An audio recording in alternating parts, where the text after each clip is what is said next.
Keutamaan infak DIJALAN Allah. Quran Surat Al-Baqarah ayat 265. Wa masalul lazina yunfikuna amwalahum tiga amarda'atillahi wa tasbitam min anfusihim kamasali janatim birapwatin asa'abaha wa abilun fa'atat ukulaha difaini fa'il lem yusiba wa abilun fatal, walahu bima ta'maluna basir.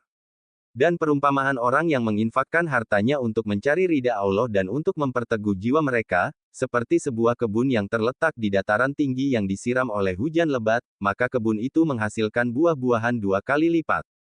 Jika hujan lebat tidak menyiraminya, maka embun pun memadai. Allah Maha melihat apa yang kamu kerjakan.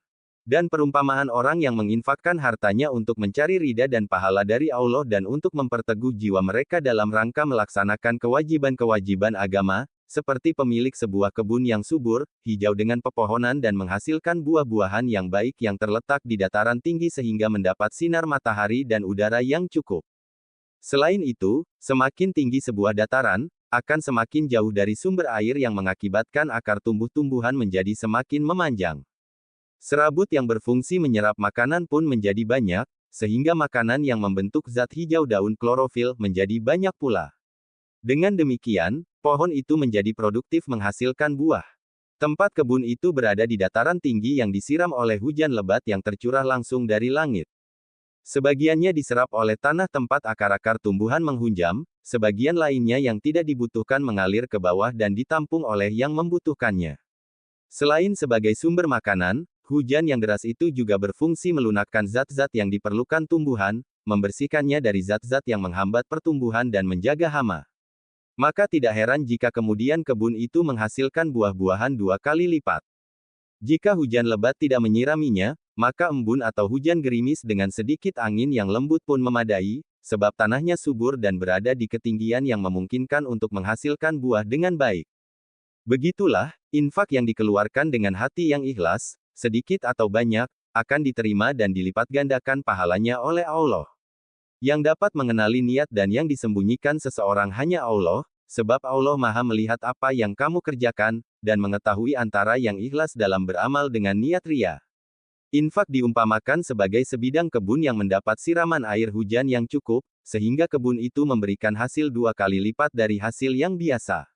Andai kata hujan itu tidak lebat, maka hujan gerimis pun cukup, karena kebun tersebut terletak di dataran tinggi yang mendapatkan sinar yang cukup serta hawa yang baik, dan tanahnya pun subur. Ayat ini bermunasabah dan merupakan kelanjutan dari ayat sebelumnya.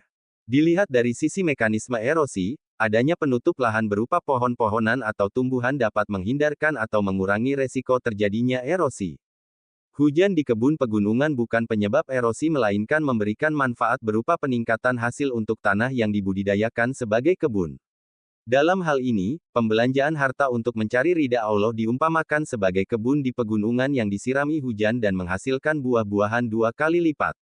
Seandainya tidak ada hujan lebat, di kebun pegunungan, hujan gerimis bahkan embun pun sudah memadai untuk menghasilkan buah-buahan yang baik. Dalam pandangan ilmu ekologi, keadaan yang digambarkan dalam ayat 265 surah Al-Baqarah di atas memang betul terjadi.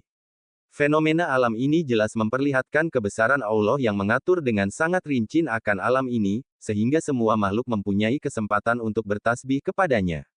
Embun, atau lebih tepatnya disebut kabut, adalah awan yang bersentuhan langsung dengan tanah atau pepohonan. Dalam bahasa Inggris, untuk fenomena alam yang satu ini digunakan 2 kata, yaitu fog dan mist. Perbedaan keduanya hanyalah pada kepadatan material awan. Kata fog digunakan apabila kabut menyebabkan jarak pandang kurang dari 1 km. Sedangkan mist adalah keadaan kabut yang mengakibatkan jarak pandangnya kurang dari 2 km. Kabut berbeda dengan awan lainnya hanya karena awan itu bersentuhan dengan permukaan bumi. Keadaan ini dapat terjadi baik di dataran rendah maupun pegunungan. Kabut muncul saat terjadi perbedaan suhu udara dan titik beku air sebesar 3 derajat Celcius atau kurang. Kabut dimulai saat uap air memadat menjadi butiran air yang sangat halus di udara. Pemadatan uap air inilah yang kemudian tampak dan menjadi apa yang dinamakan awan. Kabut umumnya terjadi di kawasan yang sangat lembab. Keadaan lembab dapat terjadi karena ada penambahan uap air di udara, atau suhu udara yang menurun. Akan tetapi, kadangkala kabut dapat terjadi tanpa adanya syarat-syarat tersebut. Pada umumnya, kabut terjadi saat kelembaban udara mencapai 100%. Pada kondisi ini, udara tidak lagi dapat mengikat uap air yang ada di udara. Klasifikasi kabut dapat dilakukan karena perbedaan penyebab, sifat, dan lainnya. Misal ada kabut yang dapat terjadi dan menghilang dalam waktu singkat. Kabut ini biasa disebut sebagai flash fog. Juga ada kabut yang dikenal dengan sea fog, yang terjadi di atas permukaan air laut. Di sini, terjadinya kabut sangat dipengaruhi oleh kehadiran garam. Partikel garam yang renik akan memenuhi udara yang ada di atas permukaan air laut oleh berbagai sebab. Antara lain disebabkan oleh angin atau percikan pecahan ombak dan sebab-sebab lainnya. Partikel garam renik ini kemudian akan berperan sebagai pengumpul uap air. Ada pula tipe kabut yang disebabkan perubahan suhu saat senja atau pagi hari atau suatu keadaan saat ada angin dingin yang melewati kawasan perairan yang hangat, atau air hujan yang melewati lapisan udara yang panas sehingga terjadi penguapan. Kabut seringkali menghasilkan hujan dalam bentuk gerimis. Keadaan ini umumnya terjadi karena kelembaban udara sudah melebihi angka 100%. Segera awan akan berubah menjadi butiran air hujan. Terutama apabila lapisan kabut naik ke atas dan bersentuhan dengan suhu dingin di bagian atas. Dalam kaitannya dengan kabut, para ahli ekologi menemukan suatu jenis hutan yang unik karena berasosiasi sangat erat dengan kabut. Hutan ini biasa disebut dengan cloud forest atau fog forest. Hutan demikian ini menunjuk pada hutan hujan basah di kawasan dataran tinggi, baik di pegunungan tropis atau subtropis. Umumnya, lapisan kabut ini akan menebal pada bagian pucuk pohon-pohon hutan kanopi. Umumnya hutan kabut tidak terlalu luas dan terbatas hanya pada kawasan di mana lingkungan atmosfer cocok untuk membentuk kabut. Hutan ini juga ditandai oleh kabut yang hampir selalu hadir, sehingga memperkecil kemungkinan tumbuhan memperoleh sinar matahari langsung. Pohon-pohon pada kawasan ini ditandai dengan tumbuh lebih pendek dan kecil. Ukuran ini sangat berbeda dengan jenis sama dan tumbuh di dataran rendah atau bagian pegunungan lain yang memperoleh sinar matahari penuh. Kelembaban yang tinggi mendorong tumbuhnya tanaman epifit yang menempel di batang dan cabang pohon, yang sebagian besar didominasi oleh kelompok lumut maupun paku-pakuan. Kehadiran tumbuhan merambat dan lumut ini juga menjadi ciri bahwa ini adalah hutan kabut. Di dalam hutan kabut, sumber air utamanya adalah butiran renik air yang berasal dari kabut. Kondensasi uap air kabut akan terjadi terutama di daun pepohonan, dan jatuh dalam bentuk butiran air ke lantai hutan.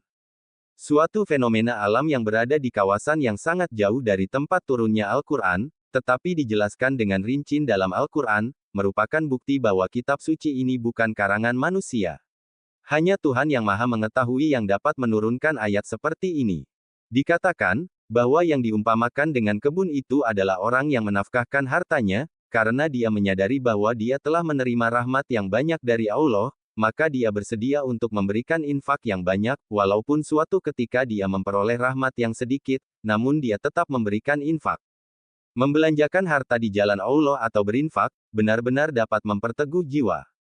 Sebab cinta kepada harta benda telah menjadi tabiat manusia, karena sangat cintanya kepada harta benda terasa berat baginya untuk membelanjakannya, apalagi untuk kepentingan orang lain.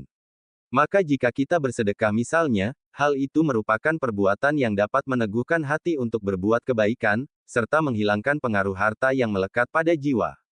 Ayat ini ditutup dengan firman-Nya, "Walahu bima ta'maluna basyir." Allah senantiasa melihat apa-apa yang kamu kerjakan. Ini berarti bahwa Allah selalu mengetahui kebaikan-kebaikan yang dilakukan hamba-Nya, antara lain berinfak dengan niat yang ikhlas, maka Dia akan memberikan pahalanya. Sebaliknya, Allah juga mengetahui semua perbuatan yang tidak baik, maka Dia akan membalasnya dengan azab. 266 Dalam ayat ini Allah SWT memberikan perumpamaan pula bagi orang yang menafkahkan hartanya bukan untuk mendapatkan ridha Allah, melainkan karena ria, atau sedekahnya disertai dengan ucapan-ucapan yang melukai perasaan atau suka menyebut-nyebut sedekah yang telah diberikannya. Orang ini diumpamakan sebagai orang yang mempunyai sebidang kebun yang berisi bermacam-macam tumbuhan, dan kebun itu mendapatkan air yang cukup dari sungai yang mengalir, sehingga menghasilkan buah-buahan yang banyak. Orang tersebut sudah lanjut usianya, dan mempunyai anak-anak dan cucu-cucu yang masih kecil-kecil yang belum dapat mencari rezeki sendiri. Dengan demikian, orang itu dan anak cucunya sangat memerlukan hasil kebun itu. Tapi tiba-tiba datanglah angin samum yang panas. Sehingga pohon-pohon dan tanaman-tanaman menjadi rusak, tidak mendatangkan hasil apapun, padahal dia sangat mengharapkannya. Demikianlah keadaan orang yang menafkahkan hartanya bukan karena Allah. Dia mengira akan mendapatkan pahala dari sedekah dan infaknya. Akan tetapi yang sebenarnya bukan demikian, pahalanya akan hilang lenyap karena niatnya yang tidak ikhlas. Dia berinfak hanya karena ria, mengikuti bisikan setan. Bukan karena mengharapkan ridha Allah SWT. Dengan keterangan-keterangan dan perumpamaan yang jelas ini Allah SWT menerangkan ayat-ayatnya kepada hambanya agar mereka berpikir dan dapat mengambil iktibar dan pelajaran dari perumpamaan-perumpamaan itu. Sumber, kemenak.go.id